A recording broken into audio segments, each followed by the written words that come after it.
Hi అండి. నేను మీ Rekha. Welcome back to Rekha's kitchen. ఈరోజు ఈజీ ప్రాసెస్లో టేస్టీగా పల్లి పట్టి ఎలా చేసుకుందామో చూద్దాం. మనం పల్లి పట్టి అనగానే నార్మల్గా పాకం పట్టి పల్లి పట్టిని చేస్తూ ఉంటాం కదా. అలా పాకం పట్టాల్సిన పని లేకుండా ఈజీగా పల్లి పట్టిని ఎలా చేసుకుందామో చూద్దాం. మనం ఈ పల్లి పట్టిని కేవలం బెల్లంని కరిగించుకొని మనం పల్లి పట్టిని ఈజీగా రెడీ చేసేసుకోవచ్చండి. సింపుల్ ప్రాసెస్లో ఎలా చేసుకుందామో చూద్దాం. ఇలా స్టవ్ పైన ప్యాన్ పెట్టేసుకొని 3 కప్స్ పల్లీలని తీసుకుంటున్నానండి. ఏ కప్పుతో అయితే పల్లీలు తీసుకుంటామో అదే కప్పుతో బెల్లంని కూడా తీసుకుంటే మనకు పల్లి పట్టి కరెక్ట్గా వస్తుందండి. ఇలా 3 కప్స్ పల్లీలని తీసుకొని మనం హై ఫ్లేమ్లో వీటిని కలుపుతూ ఫ్రై చేసుకోవాలి. లేదంటే మనకు పల్లీని అస్సలు మాడనివ్వద్దండి. పల్లి మాడిందంటే మనకు టేస్ట్ మొత్తం పాడవుతుంది. అలా మాడకుండా అక్కడే ఉంటూ కలుపుతూ ఈ విధంగా ఫ్రై చేసుకోవాలి. మనకు పల్లి ఫ్రై అయిందో లేదో తెలుసుకోవాలి అంటే మనం ఒక పల్లీని తీసుకొని ఇలా నలిపి చూసామంటే పొట్టు ఈజీగా వెళ్ళిపోతుంది. అలా పొట్టు ఈజీగా వెళ్ళిపోయిందంటే మనకు పల్లీలు ఫ్రై అయిపోయినట్టే అండి. కొద్దిసేపు పాటు చల్లార్చుకోవాలండి. పల్లీలని ఇలా ఒక ట్రేలో వేసేసుకొని ఈ విధంగా చేతితో నలుపుతూ పల్లీలకు ఉన్న పొట్టుని తీసేసుకోవాలి.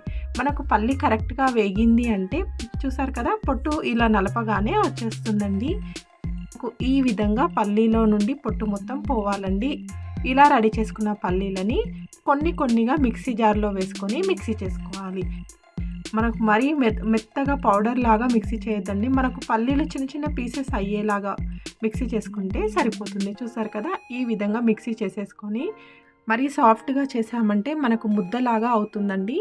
అలా కాకుండా మనకు పల్లి చిన్న పీసెస్ లాగా చేసుకోవాలి. ఇలా మిగతా పల్లీలను మొత్తం చేసేసుకొని పక్కన పెట్టుకోండి. ఇప్పుడు స్టవ్ పైన ప్యాన్ పెట్టేసుకొని మనం 3 కప్స్ పల్లీలను తీసుకున్నాం కదా, 3 కప్స్ పల్లీలకి మనకు 2 కప్స్ బెల్లం కరెక్ట్గా సరిపోతుందండి. మీకు స్వీట్ కొంచెం తక్కువగా కావాలి అనుకుంటే మీరు 1.5 కప్పు వేసుకున్నా సరిపోతుంది.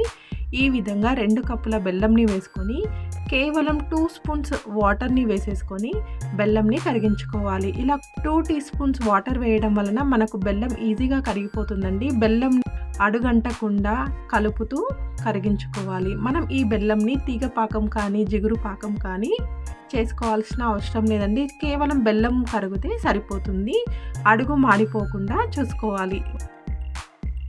ఈ విధంగా బెల్లం మెల్ట్ అయిన తర్వాత వీటిలోకి 2 టీ స్పూన్స్ నెయ్యిని కూడా వేసేసుకొని ఒకసారి బాగా కలిపేసుకొని మనం మిక్సీ చేసి పెట్టుకున్న పల్లీలని కూడా వేసేసుకొని కలుపుకోవాలి. బెల్లం ఒకసారి కరిగిన తర్వాత ఫ్లేమ్ని లో ఫ్లేమ్లో పెట్టుకొని మనం నెయ్యి కానీ పల్లి కానీ వేసుకోవాలండి. హై ఫ్లేమ్లో పెట్టామంటే బెల్లం అడుగంటుతుంది.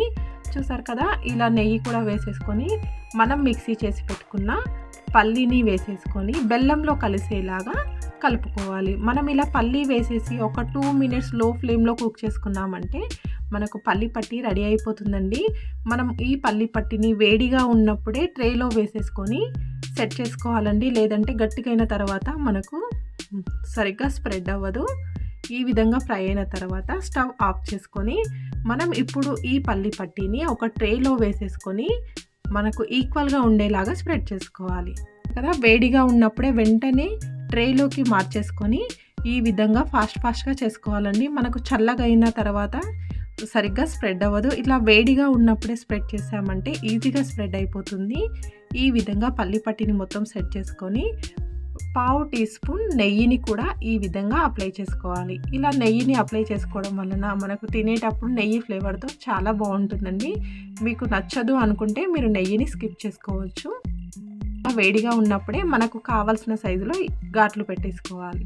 మనం ఈ విధంగా మనం పల్లి పట్టిని కట్ చేసేసుకొని మనం వీటిని కంప్లీట్గా చల్లగైన తర్వాతే తీసుకోవాలండి. లేదంటే విరిగిపోతుంది. మనం ఇలా కట్ చేసి పెట్టేసుకొని ఒక 1/2 అవర్ పాటు పక్కన పెట్టుకుంటే మనకు చల్లగా అయిపోతుంది. ఆ తర్వాత మనం వీటిని మనకు కావాల్సిన బాక్స్లో పెట్టుకొని మనం వీటిని 1 మంత్ వరకు స్టోర్ చేసుకోవచ్చండి. చూసారు కదండి, సింపుల్ ప్రాసెస్లో టేస్టీగా ఈ విధంగా పల్లి పట్టిని రెడీ చేసేసుకోవచ్చు. మనం ఈ పల్లి పట్టికి ఎలాంటి పాకం కానీ తీగ పాకం కానీ జిగురు పాకం కానీ చేయకుండా ఈజీగా చేసేసుకున్నాం కదా. ఇలా మీరు ట్రై చేయండి.